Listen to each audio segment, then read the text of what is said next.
On today's Locked On Jayhawks, top 10 wing or forward transfer options for KU in the portal right now. You are Locked On Jayhawks, your daily podcast on the Kansas Jayhawks, part of the Locked On Podcast Network, your team every day.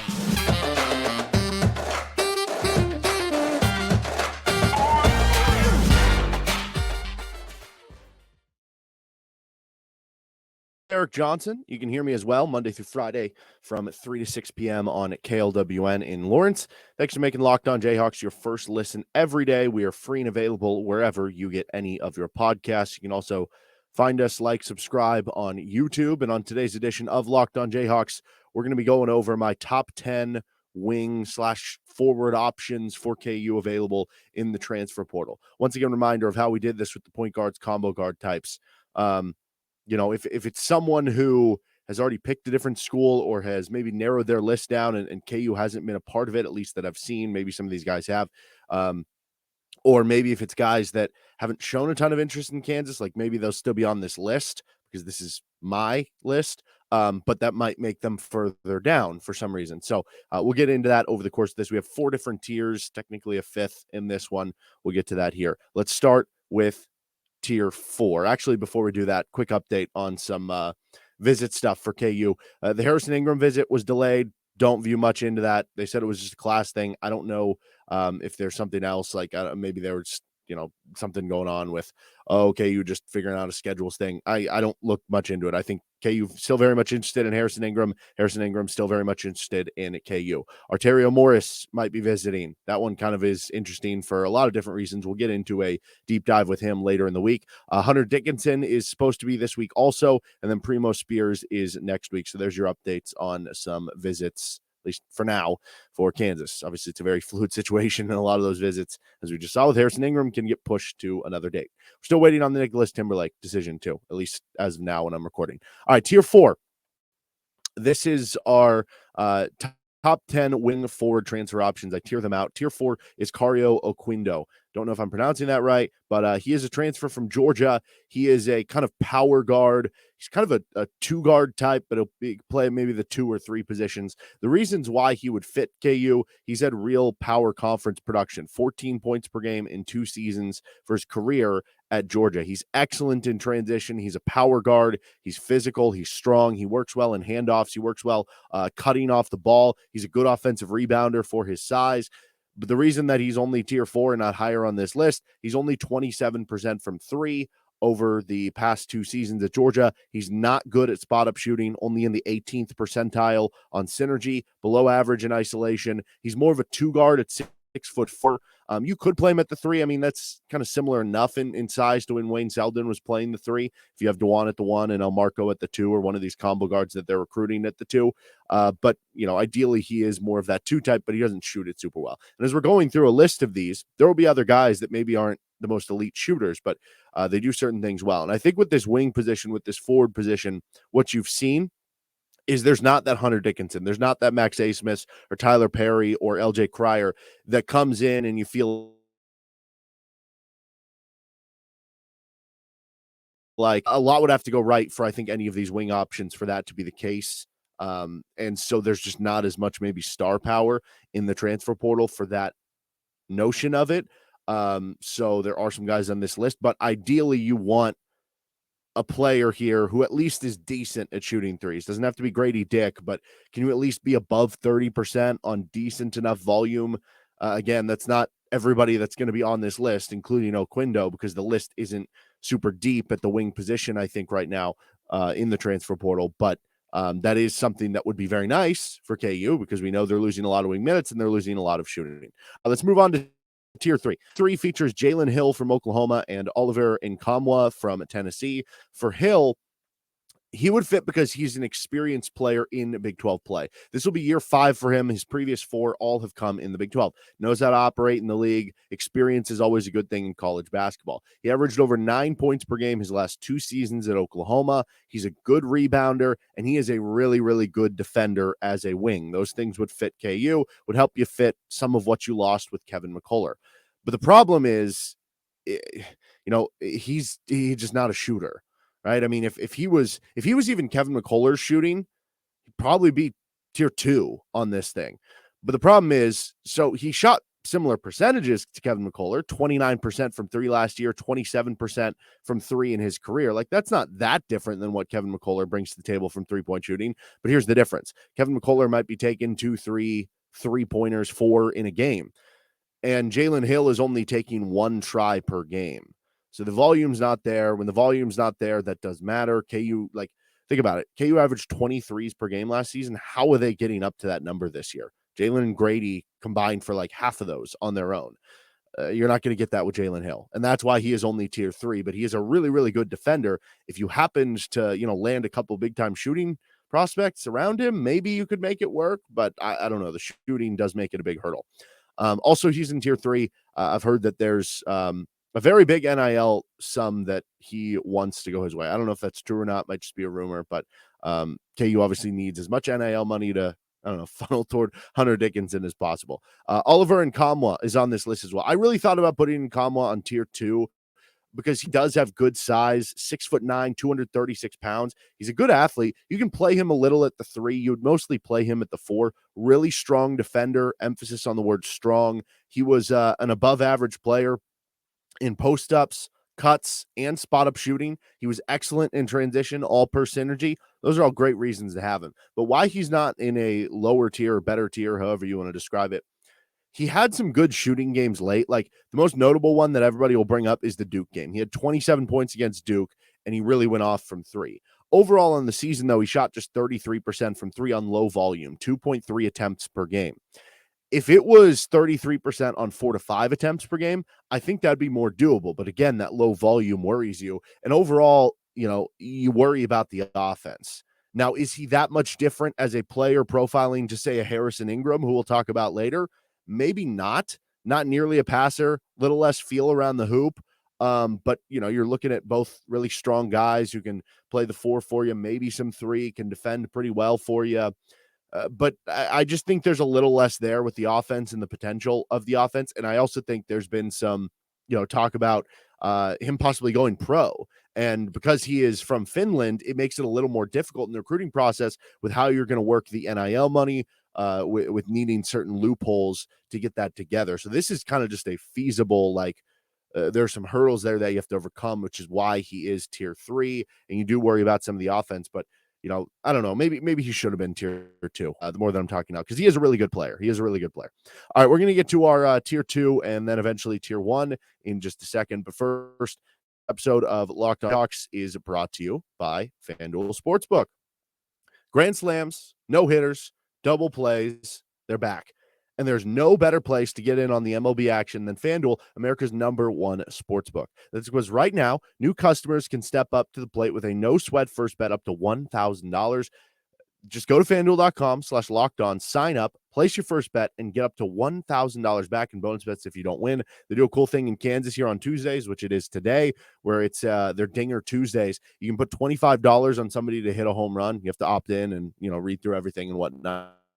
If they do hit a home run, you win your bet, great. But then as part of it, they have bonus bets where, like, every home run that's hit over the course of that game for both teams, you get bonus bets back. So, like, the over-under in the Rockies-Pirates game in Coors Field is 12. Probably going to be some home runs hit there. You can get, like, CJ Cron at, like, around plus 280 to hit a home run, or Chris Bryant around, like, plus 290, 3-1 to hit a home run. If he does, you're winning a bunch of money. If not, there should be some other home runs that are hit in that game. So you can check that out with FanDuel. Don't miss your chance to get a no-sweat first bet up to $1,000 when you join FanDuel today. Just go to FanDuel.com/lockedon to sign up. FanDuel, an official partner of Major League Baseball.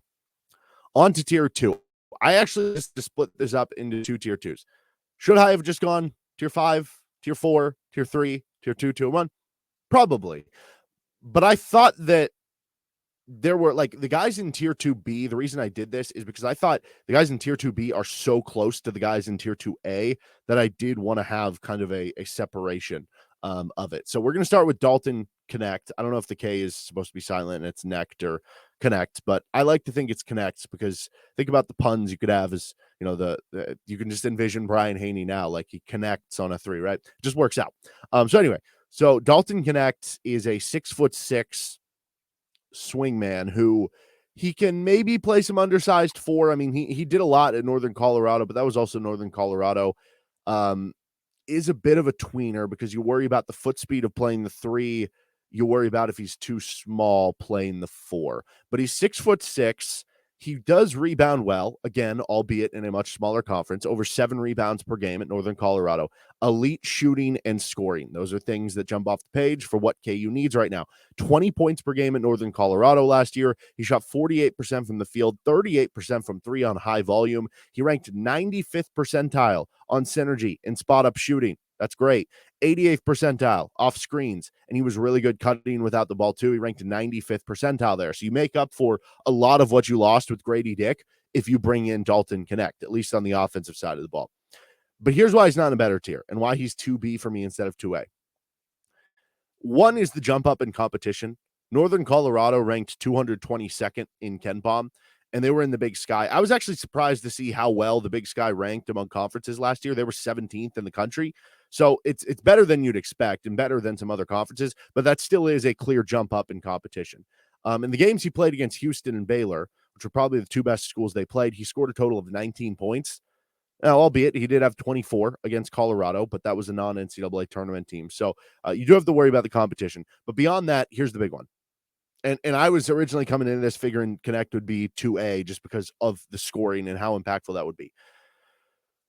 He is not super fleet of foot. So like I said, you worry about if you play him at the 3, is he going to be getting torched defensively by other 3 men? If you play him at the 4, is he going to be too small and undersized? He only ranked in the 22nd percentile on defense, according to Synergy, and that was at a much lower athletic conference. Like when you think of the Big Sky, there's some good, like you think back, I don't know, like the Groves brothers, for instance. There's a lot of skill. There's a lot of touch.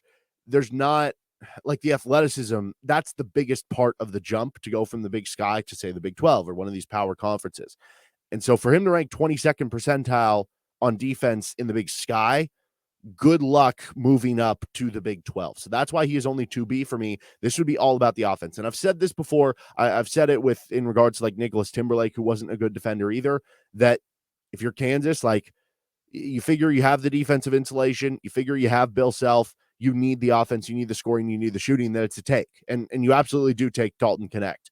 And I think that's very clear because you need those things and you figure out the rest later. But that's why he's 2B and not 2A or tier 1, even though, how I classified tier 2s are guys that you absolutely take as part of this. Now, maybe you take one over the other, and that's part of diagnosing the different tiers and who you would take out of that tier. But it is somebody that hypothetically, if all the other guys in the tier were away and he was your last option, you gladly take. Okay, Matthew Cleveland from Florida State. Again, this is a guy I thought was going to be in tier 2A possibly. From Florida State, but I did some more deep dive on it. He is 6'7". He can play the 3 or the 4 for you. Little skinnier for being a 4 maybe, but he can play either one. He had real power level production for 2 seasons. He averaged over 11 points per game both seasons at Florida State. And last season, he put up almost 14 points, 7.5 rebounds per game. The numbers are awesome at a power level. Shot fairly well from 3, 35%. Those all sound like great things. Well, here's why. Florida State was not good each of his 2 seasons. There's always the worry when you bring on a player, and I'm not saying this is necessarily the case for Cleveland, but it is a risk you have to take. Was he putting up good numbers because he's a really good player, or was he putting up good numbers on a bad team because somebody had to put up numbers, where he's still a good player, but maybe not as good as the numbers would show? Florida State, I don't know if people know this because we're used to Florida State being this really good team up until the last 2 years. They weren't just bad last year. They were really bad. They ranked, this is for a power conference team, they ranked 205th in the country last season, did Florida State. And he struggled on defense. He ranked in just the 30th percentile in man-to-man defense on Synergy, 36th percentile overall on defense. I'm also not sure he's a true 35% three-point shooter. It was only 2 tries per game. That's low volume. He shot in the high 60s at the foul line, which usually free throws can be an indicator of how good or bad you can be in terms of touch for your three-point shooting. And he only ranked in the 51st percentile in spot-up shooting 1 year after ranking in the 8th percentile. Now, maybe you could say, well, that just shows improvement. He went from the 8th percentile to 51st. I feel like if you get him, there is it's not the guy where it's like, hey, maybe there's linear improvement. to me, there's a chance he comes in and he only shoots 30% or something from three, plus the defense is a worry, plus the worry about him being on a bad team. That's why he's 2B instead of 2A. Again, guy you gladly take. He would help in a lot of ways for KU, but we're picking nits here about why, not higher up on the list. The last one I have on tier 2B is Kalib Boone. And I'll be honest, I don't know if he would be a 4 or 5 man for KU.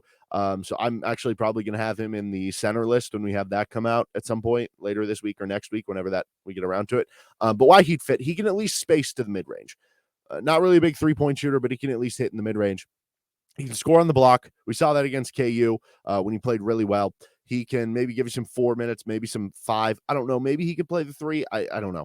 But he's 6'9". He's done it in the Big 12, so you don't have to worry about the translation. 10.6 points per game, almost 5 rebounds per game last season. Shot 59% from the floor for Oklahoma State. And he'll also be a fifth-year guy. So experienced guy, played well on defense. 75th percentile last season in man. Now, he was playing a lot of 5-man for Oklahoma State at the end of the season, originally a 4, and then they kind of moved him to 5. So if you're guarding up as a 3 or 4, does some of the man get worse because you're having to worry about foot speed? I don't know. But why he's not in a better tier, there is that part of me that wonders if he has to play the 5 because of the lack of 3-point shooting. He has gone 2 for 9 his whole career. So he's only attempted 9 threes in 4 seasons. 8 of them came last year. He was 2 for 8. And also of those defensive possessions, a lot are in post-ups for why he ranked in the 75th percentile. He did struggle defending off of screens. He was above average, 61st percentile in isolation defense, but a lot of that was against other big men. So if you're playing him more on the wing, do those become issues? But mostly for me, it is about the lack of 3-point shooting for why he is. All right, we'll get to tier 2A and then tier 1 to finish things up after we take a quick break with Locked On Jayhawks. On to tier 2A, and then we'll finish up with tier 1 with Locked On Jayhawks. By the way, coming up on tomorrow's show, I want to do an Arterio Morris deep dive because there's a lot there, both in terms of the on-the-court stuff and the off-the-court stuff that I want to get into on tomorrow's show. Then we'll get to a Hunter Dickinson deep dive on Thursday when he's supposed to, at least as of now, have his visit. Okay, tier 2A. Jaylon Tyson from Texas Tech, Hakeem Hart from Maryland, and Harrison Ingram from Stanford. As you notice, there's a little asterisk on Jaylon Tyson. Get to why in a second. So if you guarantee me that Jaylon Tyson will be eligible, he's tier 2A. The reason there's the asterisk is because there's not a guarantee he will be eligible. Jaylon Tyson started his career at Texas, transferred to Texas Tech, and is now leaving Texas Tech. He's not a graduate. The NCAA has said they're going to crack down on 2-time transfers. They also have, as part of the stipulations, that guys can get a waiver for like mental or physical reasoning of if there was like abuse or something like that, or if he has, mental health issues, then he needs to maybe like be closer to home or something like that. And there is also, some stuff about there if they were like mistreated by the coach. Now, if you remember, Mark Adams ended up getting fired from Texas Tech because there was a racial comment made from Mark Adams. We don't know which player that was about necessarily. If it was about, and this is just me speculating, if it was about Jaylon Tyson, you would think he would be able to get an immediate waiver, right? Even if it's not about Jaylon Tyson, I would still kind of think he'd be able to get an immediate waiver, though, because you're talking about I don't know. That's a sticky situation for the NCAA if they're like, well, I know you're saying that your coach made a racist comment, but we don't think that's reason enough to transfer. Like, that's probably not a position you want to be in if you're the NCAA. So if you're asking me, I feel like he would be immediately eligible. If he's not, I don't even know if he's on this list because I don't know if KU can afford taking on a guy who would have to sit out a year when they're already down the scholarship, unless here's the extra kicker. What if KU was like, hey, just come in as a walk-on. We'll pay you enough NIL money. It'll pay for it. And then next year we'll get you your scholarship or something like that. That could possibly work. And then maybe he'd be like tier 3. But I expect him to be eligible because of some of those things. And if that's the case, tier 2A.